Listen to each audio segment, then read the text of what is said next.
Marně se vlastního osudu ptáš, co dnes a zítra chystáš. Představ si, že v kapse oříšek máš a ten ti dá moc vyzrát.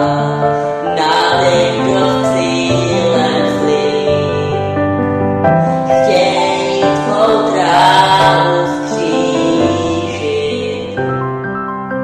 Šetři si oříšky pro chvíli zlou, kdy sám si náhle přiznáš. Život je pohled